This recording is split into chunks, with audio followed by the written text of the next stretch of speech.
भारत की आत्मा है। आज ये आज़ादी के आंदोलन का महामंत्र है। मुस्लिम तुष्टीकरण की राजनीति के कारण से आज़ादी के पहले वाली कांग्रेस 1937 में 2 छंद गाने का एक निर्णय लिया था, जिसकी कीमत देश को विभाजन के रूप में चुकानी पड़ी।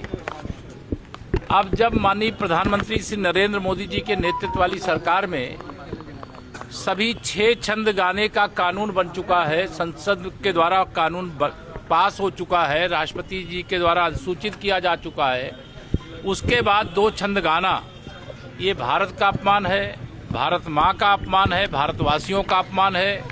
और कांग्रेस केवल मुस्लिम वोट बैंक के लालच में इस प्रकार की घटिया हरकत कर रही है, जिसकी उनको कीमत चुकानी पड़ेगी।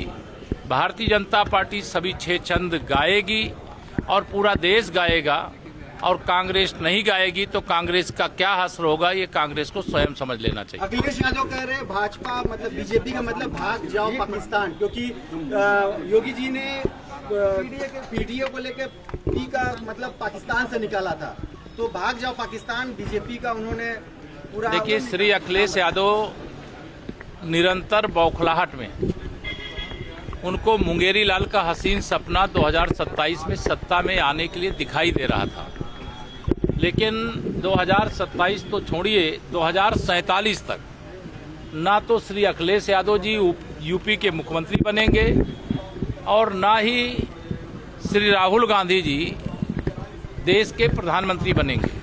भारतीय जनता पार्टी वर्तमान में भी है और भारतीय जनता पार्टी भविष्य में भी रहेगी। इस बौखलाहट के कारण से वो उल्टे सीधे बयान देने का काम कर रहे हैं।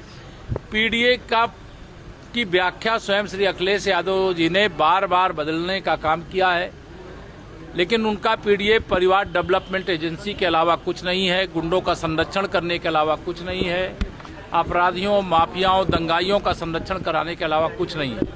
वो पिछड़ों के जन्मजात दुश्मन है। उन्हें पिछड़े वर्ग का अपने अलावा कोई दूसरा नेता बर्दाश्त नहीं होता। वह पिछड़ों के, दलितों के, अगड़ों के सबके विरोधी हैं, और वह केवल केशव प्रसाद मौर्य कह रहा है इसलिए मत मान लीजिए।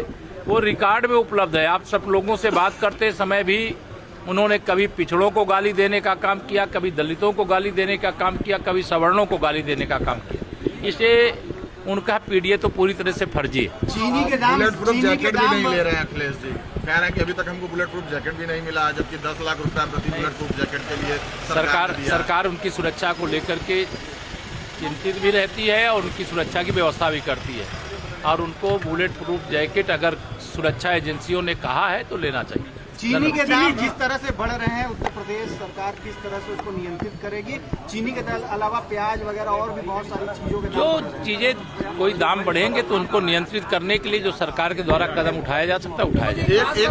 सभी लोग भगवान विश्वनाथ जी का दर्शन कर रहे हैं, सावन माह है, और एक सवाल ये भी है कि अब उम्मीदवारी को लेकर भी कई बातें उठ रही है। आपकी प्राथमिकता के तौर पर विश्वनाथ जी के दरबार में कौन सी सीटें रहेंगी, क्योंकि कई बातें कही जा रही हैं? मेरे प्राथमिकता में तो सभी 403 सीटें हैं।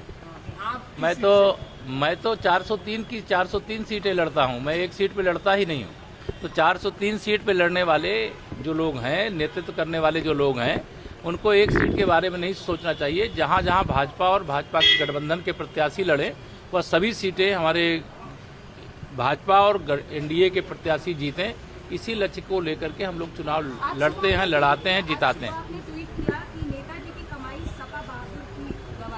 आपने आज सुबह ट्वीट किया, इस पे क्या कहना चाहिए? इसमें कहना क्या है, वह मैंने कहा नित्य निरंतर चौधरी चरण सिंह जी जो भारत रत्न हैं, देश के प्रधानमंत्री रहे, उनके पोते श्री जयंत चौधरी जी के बारे में अपमानजनक शब्दों का प्रयोग किया, तो उससे केवल जाट समाज ही नहीं बल्कि हर वह राजनीतिक कार्यकर्ता जो राजनीति के क्षेत्र में काम करता है उसको नाराजगी है कि श्री अखिलेश यादव जी अपने बयान जो उल्टे सीधे देते हैं उसमें लगाम लगाएं। इस प्रकार की बयान को न तो उत्तर प्रदेश स्वीकार कर सकता है, न देश स्वीकार कर सकता है। जिस परिवारवाद को लेकर के मंत्री जी दम भर रहे हैं, उसी परिवारवाद को लेकर अखिलेश यादव कह रहे हैं कि हमें इस बात का तो डर नहीं है कि हमारे यहाँ से कोई छोड़ करके जाएगा किसी अन्य पार्टी में।